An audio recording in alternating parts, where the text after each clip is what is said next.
and I will get us started and say thank you all for being here. My name is Becca Coulon. I'm the Executive Director of the Human Service Forum out of Springfield, Massachusetts. If you do want to make sure that your name on the screen is the name you'd like to be referred to if we're having a conversation, please feel free to click over your name. And you can choose to rename yourself if you'd like to include your organization, if you'd like to include your pronouns. Any of those things are perfectly valid, and we appreciate any connection we can make. I am thrilled to get us all started, and I look forward to learning today. So I am going to go ahead and turn us over to the person you are here to listen to, and that would be Deb Russell. So thank you, Deb. Thank you, Becca. You have been the most awesome sidekick throughout all of these webinars, and I just really appreciate the partnership with Human Services Forum to get this going, make it accessible, and to help me because my Zoom ability is not that fabulous. So it's really great to see partnerships in action, and this is one of them. So thank you everybody for attending. Really excited that you're here. We're going to talk about reasonable accommodations today. If that is not the topic you showed up for and you have absolutely no interest, then you probably do want to click off your camera, but otherwise we really welcome you here to what we hope will be a very interactive presentation discussion about reasonable accommodations. So I think it's important to think about the fact that one of the biggest fears that employers have is related to reasonable accommodations. And so that's why I had this be part of the webinar series. I thought that I hear these questions all the time. It's great to be able to put them into a forum, see if other people feel the same way, and just have a nice lively discussion about it. So a couple of quick things. First of all, this is being recorded. And it's being recorded because not everybody could attend this live, and we wanted to be able to put up a replay later on. It will be captioned using a more accurate captioning service than the one we're using for the live webinar. So it might take me a day or two to get it up there because I need to edit it and make sure that everything's accurate, and then we'll put it up there and send an email out to everybody. So we want your interaction during this, and I'm going to show you quickly how to do that. So we've got chat. That's a little speech bubble in your menu bar. And when you click on chat, a window like this will open up. Make sure that you click that you want it to go to everyone, unless you want it to be a private chat to somebody specific, and to then you can type in your message and get it going. We use chat a lot for interaction. The other thing that we use for interaction is raising your hand. So in the menu bar, it says reactions. When you click on that, a little menu pops up, and one of the things that you can do is to raise your hand by clicking on the button that says raise hand. When you do that, Becca will know that you've raised your hand, and she will interrupt me so that we can turn your mic on and have your question or your comment for everybody's advantage. So, and then once your hand is up, if your question has been answered, or if you no longer want your hand up, because sometimes Becca can't stop me from talking, she has to wait for me to take a breath, and I talk really fast sometimes, so it may take a couple minutes. If you want to lower your hand, you just need to click on the thing that says lower hand. And the last thing we have for interaction is annotation. So at the top of your menu bar, you should see something that says view options. And if you click on that little down arrow, you'll get a menu that looks like that. And on that menu, it says annotate. When you click on annotate, you get a second menu bar. It comes up like this, and there are things like stamps. So if you are seeing something on the screen that you want to make a comment on, when you click on stamp, you get the option of using any of these items, an arrow, a check mark, X, star, question mark, heart, and you can just click anywhere on the screen that you want to, and it'll put the stamp there. Just like I did those. Or you can use the text option, which will give you a text box, and you can type into it and it'll show up on the screen. If you can see this, it says typing using text option. I typed that in. Another one is the arrow, which is great for voting on things. If you want to have it be known how you feel about something and you're voting on it, just be aware that the arrow shows your name. So you cannot be anonymous when you use the arrow in annotation. A couple of the other things are that you can draw on the screen, and also that you can use the format button to change the colors of the things that you're using, your pencil, your stamps, or whatever. There's also an eraser, so you can erase your own. And actually, we have superpowers here. So Becca and I also have the ability to clear the screen if things are staying on the screen and we're moving forward with the PowerPoint. So My objectives for today are to explain what the term reasonable accommodation means. If any of you joined earlier, you heard Becca and I talking about how these are both very fuzzy terms in the legal world and in the real world. How do we use the terms reasonable and accommodation? So we'll be talking about that. We'll be giving a lot of examples. A couple of people actually sent theirs ahead of time, which is great. And then those of you who are here, we want you to provide your examples as well, because hypothetical examples don't work well in this kind of topic. We really do need to be talking about the real world, so that it makes so much more sense for all of us. And I want to provide a lot of information to combat people's fears. However, I'm kind of curious, what's your objective? So do you want to hear about explaining what reasonable and accommodation mean? Do you want to hear more about the examples? Or do you want to hear about the fears? I would love if you would just type into the chat the word explain, examples, or fears. And while you're doing that, I'm going to do one more thing, and then Becca's going to let me know what people have voted on. Because this is a democracy, we want to hear what people want to know. You don't have to take a lot of notes. You can take screenshots if you want of this. Like I said, the replay will be sent out to you. And there's a fabulous resource that I'm going to be bringing up over and over again. And it's called the Job Accommodation Network. And I just want you to be aware from the beginning, they are the best resource. They're better than I am. And I don't use that say that very often, but they're better than I am as a resource about accommodations. So www.askjan.org is definitely the biggest resource there is.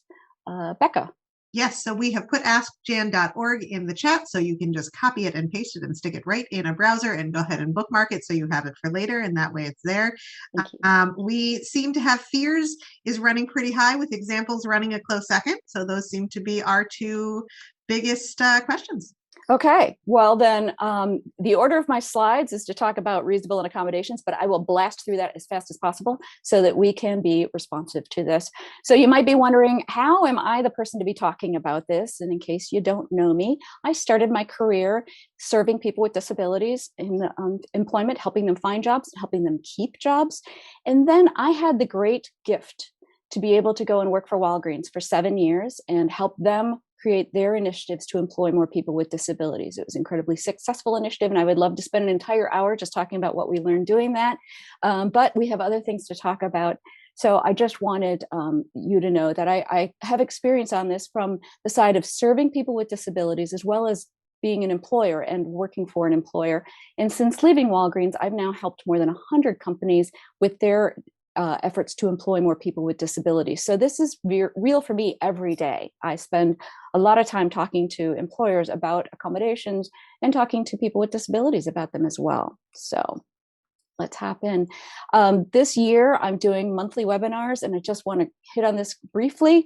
The first quarter, we talked about the why, the what, and the how of a disability inclusion strategy. And this quarter, so April, May, and June, we're really talking about these three very distinct topics that tend to be hiccups or barriers, hurdles, whatever word you want to use, for employers when they get into employing people with disabilities. So if you want to register for the June webinar, you can do so by using the link. And I think Becca just popped it into the chat as well. Thank you, Becca. And because each webinar, you do need to register individually for them. But what is an accommodation? So if you Google accommodation, you get this lovely, very technical definition that starts out talking about temporary lodging. So no, we're not talking about hotel rooms or cabins in the woods. We are talking about the second part of their definition, which is a convenient arrangement, a settlement, or a compromise. But I don't like those words, the way it's kind of a negative or an implication that somehow this is a burden. So I wrote my own definition of accommodation as something that mitigates the negative impact of disability. And if you attended some of the earlier webinars, you know that a disability is just a mismatch between a person's abilities and their environment. So an accommodation really mitigates that mismatch. Accommodation is also known as supports, adjustments, productivity enhancements. It's got a lot of other terminology, especially if you're in another country, if you're Canadian or Australian from the UK, some of the other English-based countries, they really like the word adjustments a lot better than accommodations, and that's in their legal language as well. But in the US, we call them accommodations because that's where the Americans with Disabilities Act that's the terminology that the Americans with Disabilities Act uses, and we want to be consistent with our legislation. So for your benefit, I am going to read this as fast as possible, but this is the actual legal mumbo jumbo from the EEOC's website. That's the Equal Employment Opportunities Commission's website, the government, the feds. Title I of the Americans with Disabilities Act of 1990, also called the ADA, requires an employer to provide reasonable accommodation to qualified individuals with disabilities who are employees or applicants for employment, unless to do so would cause undue hardship. In general, an accommodation is any change in the work environment or in the way things are customarily done that enables an individual with a disability to enjoy equal employment opportunities. There are 3 categories of reasonable accommodations. The first one is modifications or adjustments to a job application process that enables a qualified applicant with a disability to be considered for the position with qualified applicant desires, such a qualified applicant desires. Or number 2, modification or adjustments to the work environment or to the manner or circumstances under which the position held or desired is customarily performed that enable a qualified individual with a disability to perform the essential functions of that position. Or number 3, modifications or adjustments that enable a covered entity's employee with a disability to enjoy equal benefits and privileges of employment as are enjoyed by its other similarly situated employees without disabilities. I know, it's a mouthful. That is what the law says. But in a nutshell, accommodations really are the things that we put into place to make jobs easier for people. I really do like the term productivity enhancements because it allows you to think about, we're just making everybody as productive as possible, whether they have a disability or not. It's just that the law jumps in when it is a person with a disability because we need to make sure that we are accommodating them to ensure that we can really, as employers, gain the benefits of that employee. So,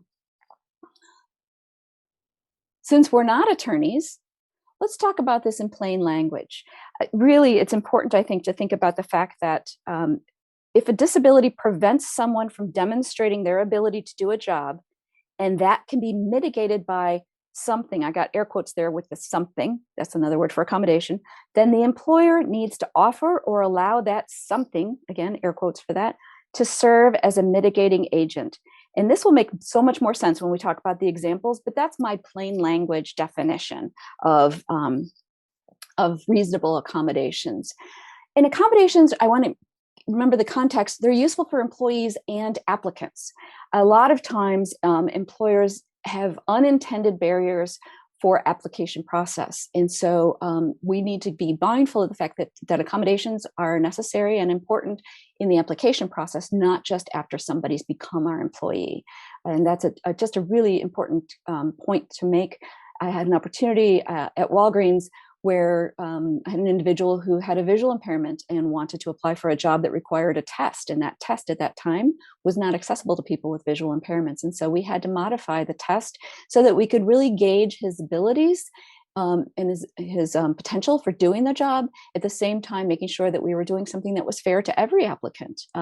So it can be a little tricky sometimes, which is why I think employers get really intimidated by it.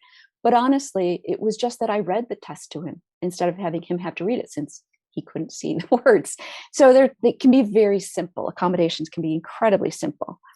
So we've asked that you come prepared for describing what accommodation requests you have ever received. So I'm asking if you've typed it up, please cut and paste it into the chat, and Becca will read them out. But as I said, we had a couple of people send their accommodation stories in advance, and so I'm going to read them. I just have to find them. Here we go.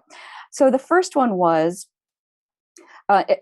an employee asked to be permitted to use a chair on the factory floor due to a back injury related issue. The doctor sent a note restricting standing and bending to 15 minutes or less during a 2-hour work period, and the shift is 8 hours long. We attempted to make this work, but to be productive, employees need to move from workstation to workstation rather quickly, and this employee was unable to reposition the chair at a good speed. I admit We were skeptical and anticipated that production would be a problem with this accommodation, but we wanted to give the employee a chance. Eventually, we had to terminate the employee and now are in litigation. This experience has given us hesitancy to want to employ others with physical disabilities, and I'm curious about your thoughts. So I appreciate the person who submitted that to us. It's a very honest and a very real story. Doesn't help very much when I'm trying to keep people from being afraid of this, but it is what happens. So with this scenario, people were, somebody needed to be able to be seated to do their job, and due to a back injury, and the company attempted to accommodate that by having them on a rolling chair, but the person was just not able to really manipulate that chair fast enough from workstation to workstation to do their job. Once they were seated, what I'm gathering from this is that they could do the work at the speed they were supposed to, but it was that movement from one place to another. And so unfortunately they terminated. I'm guessing that when this lawsuit goes to court, or if it's even reaches court, that it will be thrown out because the company attempted to do everything they could reasonably from this description. Again, I'm not a lawyer, but that's what I'm reading into this. And that lawsuit will be thrown out as a result of that. But I think the point of this example is that not everything works out. When you try an accommodation, you're trying something. You're going to see if it works, if it's reasonable within the context of the employer, and whether it's successful in the context of the employee, helping them, or the applicant, helping them be successful in making sure that they are doing the essential functions of their job, which is basically what part of their job is necessary to make sure that they do it.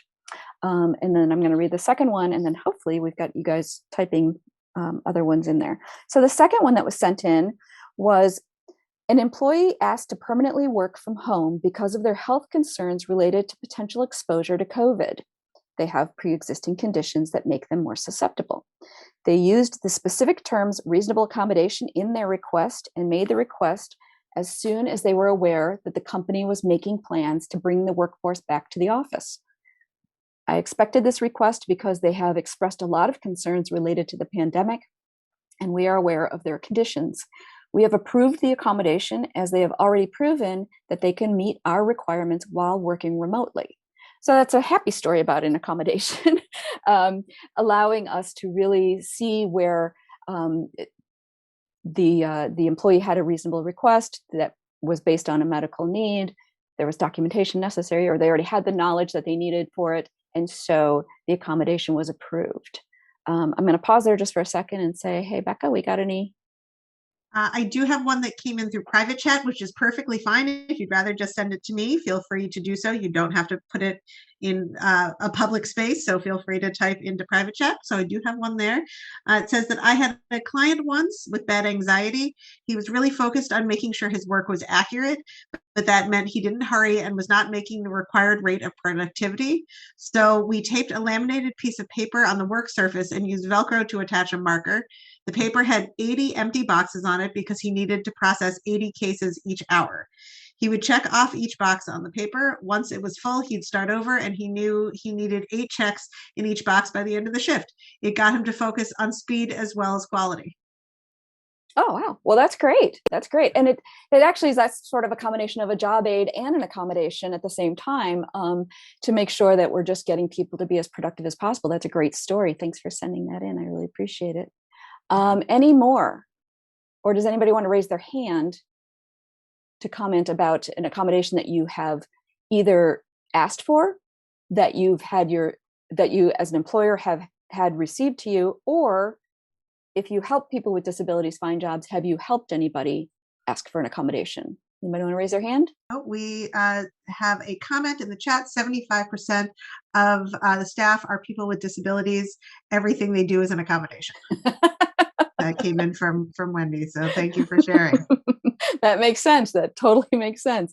And I actually am aware that quite a few people on that are attending this webinar come from agencies that serve people with disabilities. So I'm sure you also are familiar with your colleagues having accommodations, some of their accommodations, some of them you wouldn't know about. But working in a very disability friendly space, that's something we're very accustomed to. But also not every company is accustomed to it, and they just kind of struggle through it. And we have another comment that said that this person has had students request job coaching support at a job. Okay, great. Great. Well, that's great. And there's so many different kinds of accommodations. Maybe I'll get into the examples next, and that will help us think about it. So this was going to be you guys typing in, but instead we'll just keep going. So here's other examples. So these are things that I know about either because I worked with the company that did it, or at the time that I was helping people with disabilities find jobs, these were the accommodations they asked for. So changing light bulbs. Some individuals with seizure disorders and other impairments need different kinds of lights, especially non-fluorescent lights, to help them, or they need brighter lights. So changing light bulbs is a very reasonable thing to do. Assigning or moving offices for individuals who need help with having less distraction, moving them into an office or moving their office so that it's away from a busier area can be a very reasonable and simple accommodation. Putting up partitions. Actually, at Walgreens, we did that. We had some workstations where people were easily distracted by what was going on in their peripheral vision. And so we put up a couple of partitions just to help them be able to focus. But partitions can serve a lot of different people's needs. Installing ramps. So if you use a wheelchair or have some other kinds of mobility impairments, installing a ramp is very helpful. Although for some individuals with different kinds of mobility impairments, a ramp is actually more challenging to be able to elevate up in a building. So keeping in mind with that reasonable accommodation sometimes can make things harder for other people, and how do we mitigate that? Visual instruction. So that's job aids. Changing a written or a verbal instruction into a visual cue is a great way to help people be more productive and stay on task. Job coaches. So that was what you just read out about, Becca. Job coaches are a great accommodation. There are times when it's not reasonable to have a job coach if there's space constraints, but otherwise that's a great one. Wearing headphones in areas where typically people aren't allowed to wear headphones. Some people need headphones to really tune out what's going on and allowing them to function. Anxiety kits. I've heard more and more about these. I love this idea for people who get significantly stressed out at particular points in time, helping them find a way to calm themselves quickly so that they can get back to work. And so we had somebody who, and this was a while ago, but was very stressed out when we needed to get the trucks loaded and get them out. And it was usually when things were kind of frantic. And he had a cat. And so we had him bring a picture of his cat and keep it in his pocket. And he could take a minute to look at the picture and calm himself down and then get back to work. That was the accommodation, was him to take that minute. I know other people have done ones that are much more elaborate than that, but that was a pretty simple one. Or just counting, being able to calm yourself back down. The electric stapler is actually started as a reasonable accommodation. It's now something we all love. If you are working in a paper environment and have to staple things often, the electric stapler is a gift. Closed captioning, as we're using it right now, that is started as a reasonable accommodation to have the words on the screen so that people who could not hear what was being expressed or conveyed during a video presentation. And so closed captioning now has been sort of mainstreamed for everybody for a myriad of reasons, but generally it's because the environment you're in is too loud to hear what's going on. Or if you are someone who frequents sports bars, you know that there's multiple screens going on. There's no way to have that audio pumped into the environment and be able to hear what's going on because you've got different programs going on. So closed captioning has been useful for that. Phones with T-coil compatibility. T-coils are what's part of a hearing aid. So if you work someplace where you have to answer the phones, that phone needs to be compatible with that technology. Having a later start. This is a very controversial reasonable accommodation I'll talk about for a second. I used to work in mental health, and there are many people who take medication as a result of their mental illness or some of their symptomology. And that medication can make them very sleepy. And so mornings are tough. That was not deemed very reasonable for most of the employers that I worked with. They had people start time for a very specific need that the business had, and therefore it just wasn't something that they could accommodate. But every once in a while it did work. They could have somebody moved around, so somebody else was covering things early on. That person would then have to work later, but later start can be an accommodation depending on the situation. Remote work, okay, we already talked about that one. not working from home. So I know that some people I know right now have been very challenged by the quarantine and the pandemic's conditions because they're not productive at home. So as companies go back to work, I just saw this great article from the Harvard Business Review about hybrid approaches to work. And it'll be interesting to see how employers consider whether people should be working from home or not, because there's advantages to the business to have people working from home. But again, not working from home could also be an accommodation for individuals. Having an adapted keyboard, especially for people who only have one hand, having something different to type on. When Becca had her missing arm or broken arm, that would have been helpful if she had been able to learn how to type on it quickly. Ergonomics is a big one. So adjustable chairs, desks, etc. I don't know if you all can tell, I'm at a standing desk right now because that's what's better for my back. And so having those kinds of ergonomic, adjustable components within your work environment, your physical work environment, can be really important reasonable accommodations.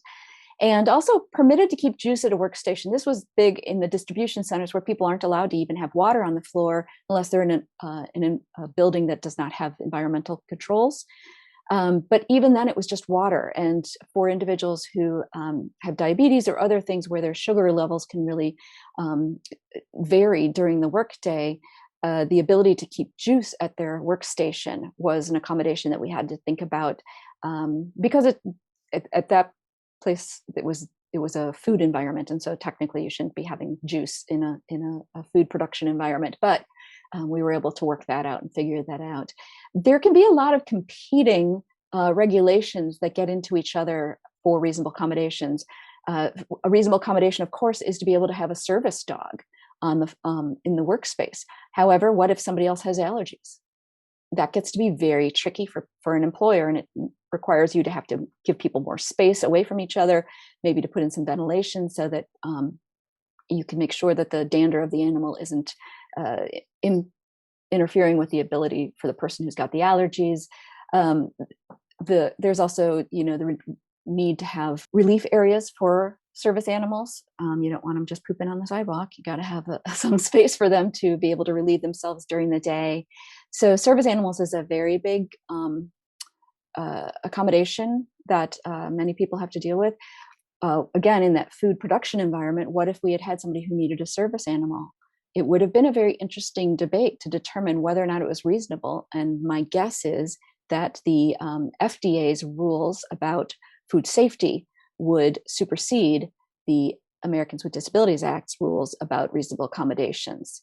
And so these are things that employers grapple with all the time. And it's not always that complicated. It can be, but leverage the Job Accommodation Network and resources like that who can help you think it through. I didn't say it before and I should have.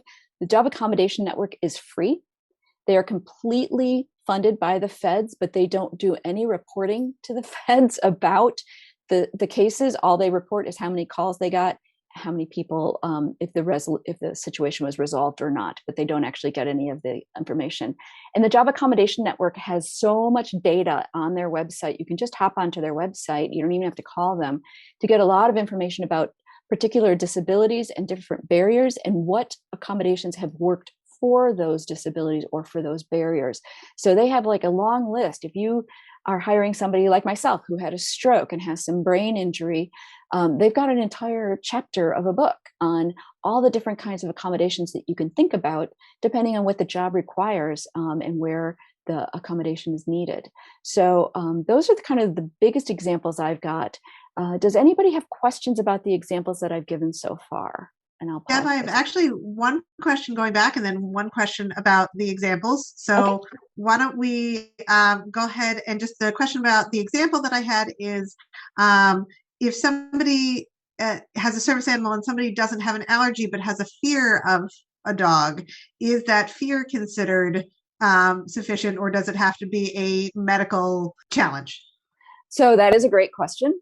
And unfortunately, fear of dogs is, unless you can get that typified into a medical definition, the service animal would be, the allowance for a service animal would supersede. However, having a fear of dogs is a very natural thing.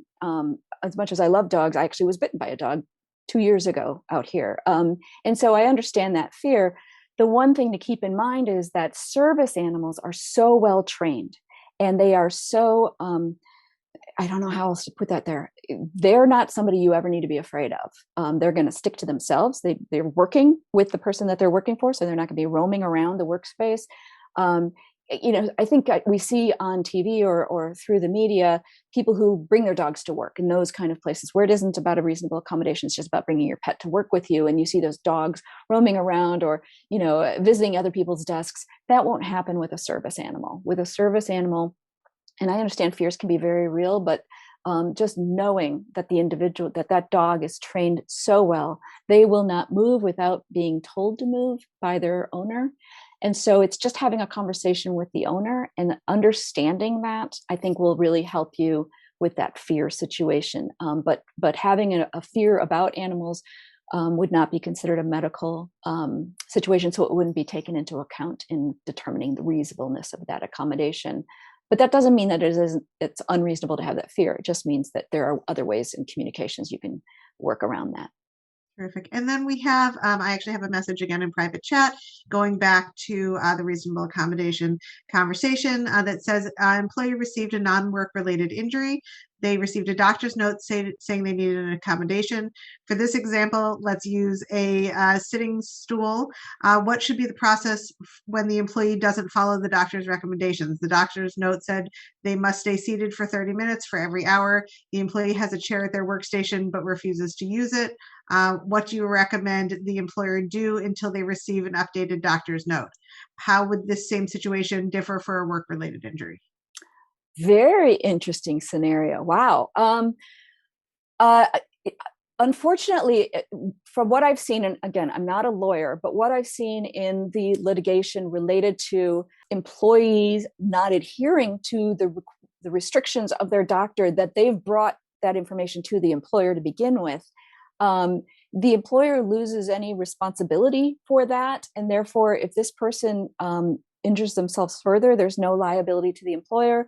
Or if they're not productive as a result of this, it's not a responsibility of the employer, and therefore they can go through the regular progressive discipline. Now, if the person does not adhere to that doctor's instructions and they're still productive in doing everything else, then as an employer, unfortunately, you just have to kind of ignore the fact that there's this conflict between what the doctor said they were supposed to do and what they're doing.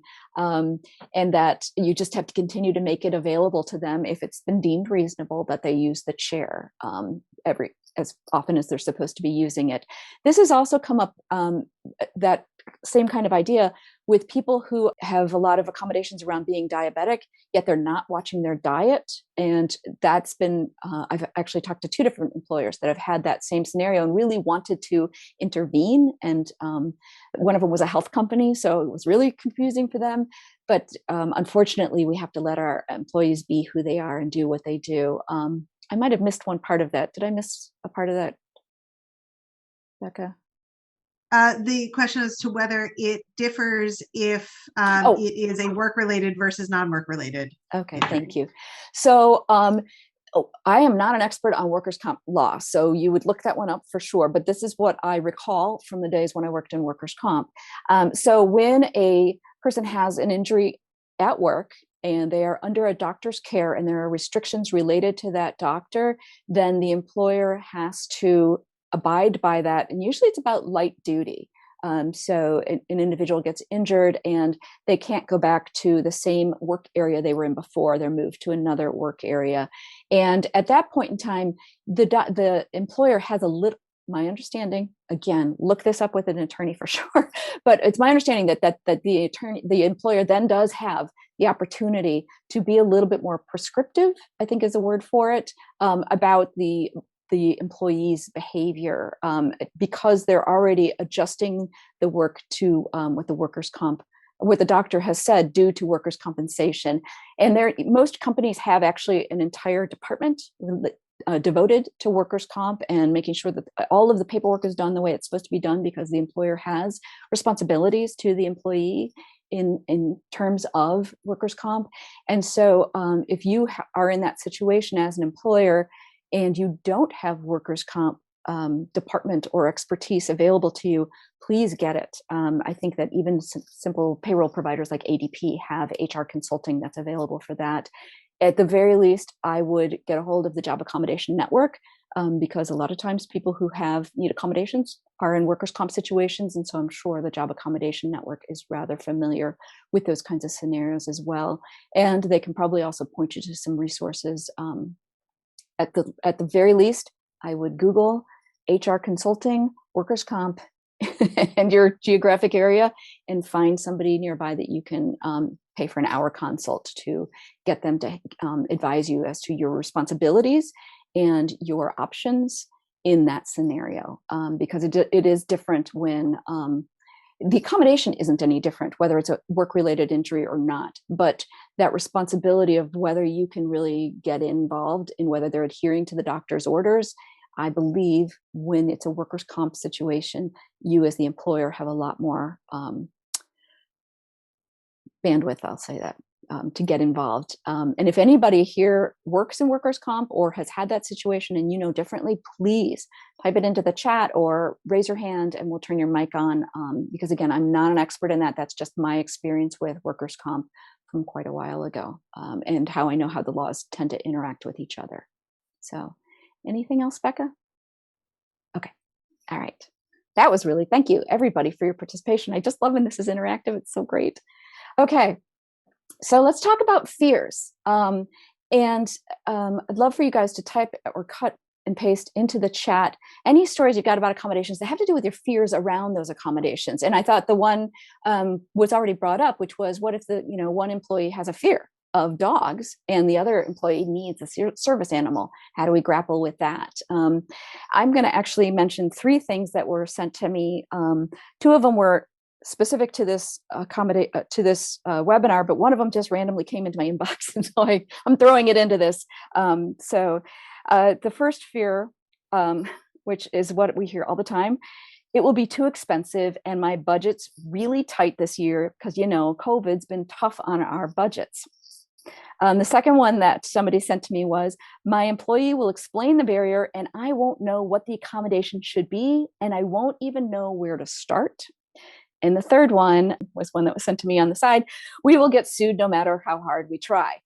Those are all very real fears with accommodations. The ones that I hear the most from employers are that they don't know what the accommodation should be. And so they're afraid that they're supposed to know ahead of time. And so I want to hit that one head on and say, you don't need to know ahead of time what the accommodation needs to be. I was at Walgreens and we had a manager come to me and say, oh, I just hired somebody. I'm really excited. I hired somebody. They use a wheelchair. So I want to get them a desk that's got more leg room underneath it. So can you help me order the desk? And I said, well, what height?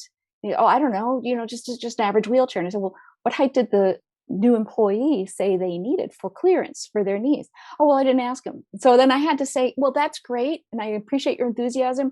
But an accommodation really needs to be an interactive conversation between the manager or HR and the individual who needs that accommodation. And so trying to guess ahead of time and be proactive in planning is really great. And I don't want to squelch people's enthusiasm.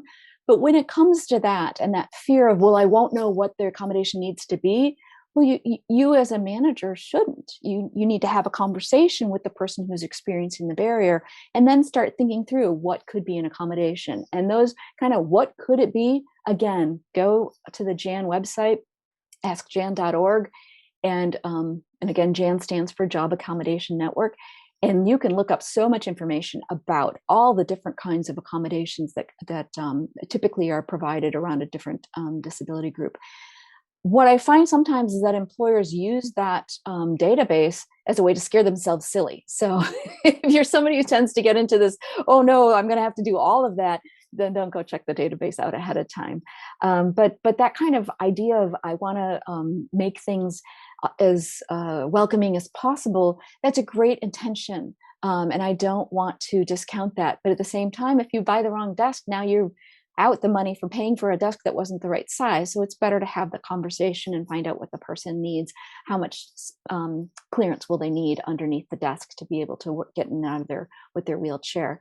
I also had another one fairly recently, working with a company that wanted to hire more college students with disabilities into their internship program. So they had a real heavy recruitment effort going on, and they were being successful in the interviewing at the college. And all of a sudden, the campus recruiter got real nervous, and she said, "Oh my God, when we bring people in for their interview on site, we have them come for a day during Christmas break. One of the things we do is we have a colleague take them to lunch, and they leave the campus and they, go out to lunch. How are we going to have that happen if somebody's using a wheelchair? I mean, how will this colleague be able to get the wheelchair into their car?" And she was going so far off the cliff so fast. And I was like, wait. First of all, you don't even know if any of the interns that you're thinking about hiring will be wheelchair users. But if you do have that situation, you want to be asking every intern, not just the interns have disabilities, hey, what kind of accommodations will you need? These are the sorts of things you're going to experience during your interview. You're going to be meeting with lots of different people. We're going to be having you go from building to building on our very large corporate campus, and you'll be going to lunch with a colleague. They'll be transporting you in their car. Is there anything you need or we can do to help make that a smoother transition? So I talked her through that, and they adopted those practices.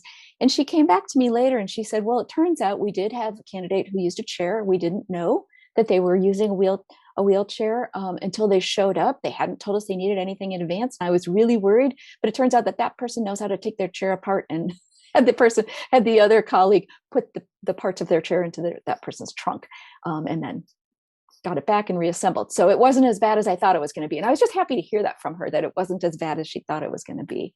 Because that was her, she had it's a real fear. I get it. But at the same time, she was so far forward before, without having the conversation, that interactive conversation. Do we have any other ones, Becca? Yeah, so we have a couple of things. We have one suggestion that the local vocational rehabilitation office is a great resource as well for all of these things. So thank you for that share. And we had a comment that said some accommodations can be pricey. They try to consider the ability of the employer to supply them when they pick clients to send for an interview. So this is somebody who's sending out clients for employment. Mm-hmm. So that's really very nice of you. Thank you. And then we did have a question that said that one of the fears is not being able to agree with the employee on reasonable accommodations, and who then makes the final determination as to whether the employer has come up with a reasonable accommodation. So those, first of all, thank you everybody for that. Those are really great to hear about. Vocational rehab can be a great opportunity for employers to not have to bear the cost of a lot of accommodations if the person they're hiring is eligible for voc rehab. And sometimes I think people can become eligible for voc rehab so that the employer can get some of those benefits. So that's always an opportunity to be able to mitigate some of the costs. But let's focus on costs for a moment. First of all, for the people who are referring individuals for employment and they're trying to be sensitive about the costs, I might encourage you to have a conversation with the employer, make sure that that's what they want. Otherwise, you might be not denying them the great opportunity of an employee that will be such a rock star that the cost of that accommodation is well worth it to them. And there are also some tax credits that some employers can take to help mitigate the costs of accommodation. So I think that that's something to think about. But again, when we're talking about costs, and then we'll talk about what accommodation will work out, costs is a factor in determining what's reasonable. And I put air quotes around the word reasonable because there's so many lawsuits that have been settled specifically on reasonable as far as a factor of cost. And pretty much, unless you are asking somebody to make $100,000 architectural change to their building, you're going to lose cost every time. Companies have resources. And so cost is not a factor that I see being one even by small businesses, which is scary as a small business myself. That's a scary idea.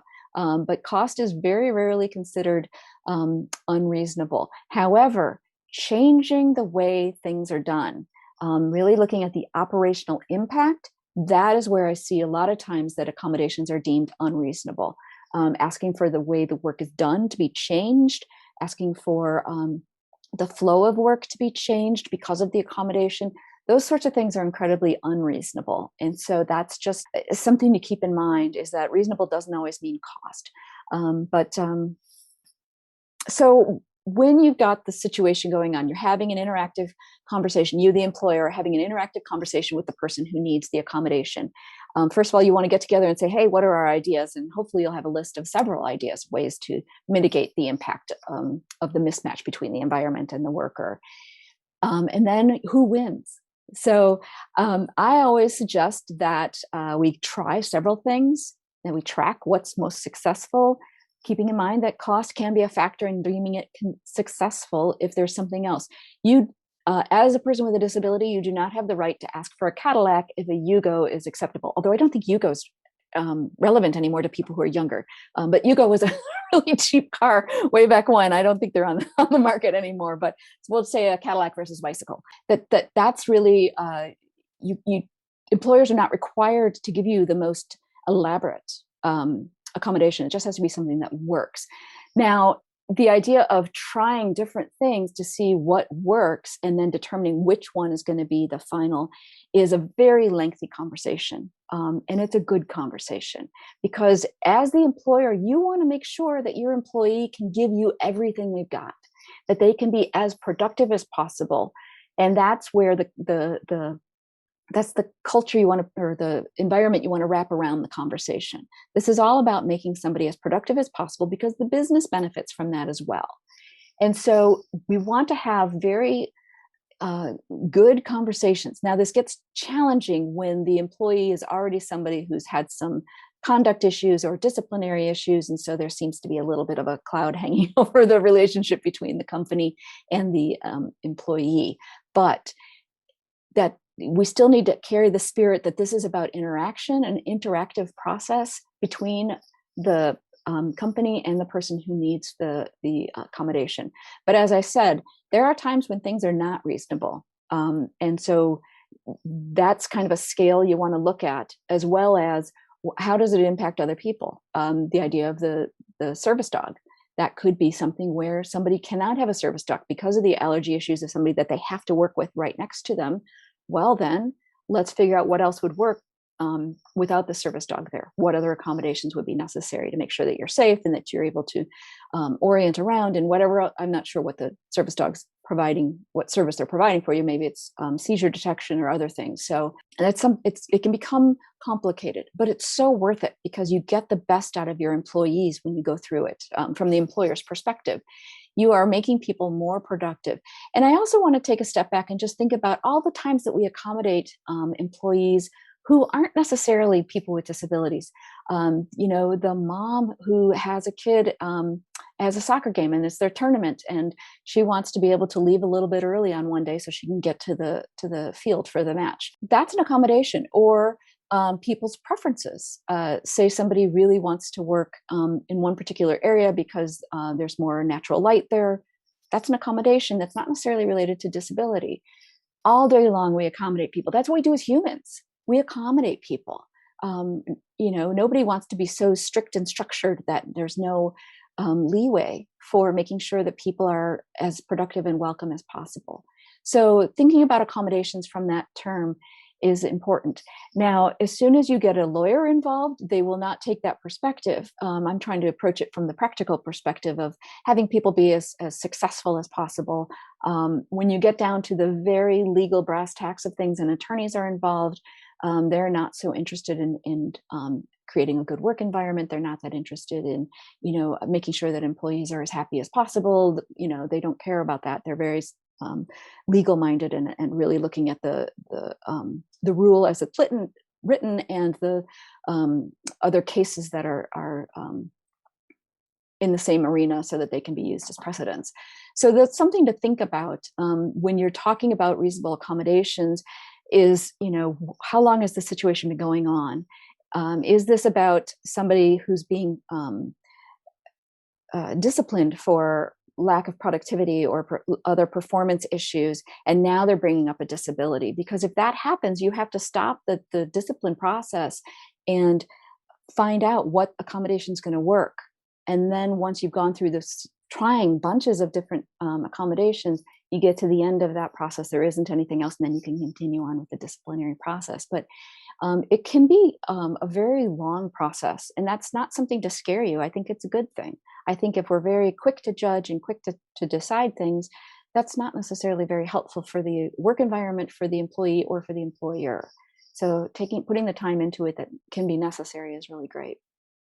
Wonderful. And Deb, Rich shared with us in the chat a website, ada.gov/archive/taxpack.pdf, that has information on barrier removal options for accommodations as well. So thank you, Rich, for sharing Awesome. that. Thank you, Rich. There's also ADA centers. I'm not sure that they're everywhere anymore, but there used to be regional ADA centers. I know in the Great Lakes, which doesn't help you guys if you're in Massachusetts, like I am now, but in Chicago, we had the Great Lakes ADA Center. And I'm pretty sure that around the country, there are different ADA centers who can also provide technical assistance, like what Rich just pointed out. So I think there are a lot of options out there. And if you ever have questions about that, please feel free to email me, and or anybody in the chat who feels like you've got some expertise in this area, feel free to put your email into the chat so people know you're a resource on this, so that employers know they're not alone in this. You really aren't. It can seem so daunting, but it's actually not.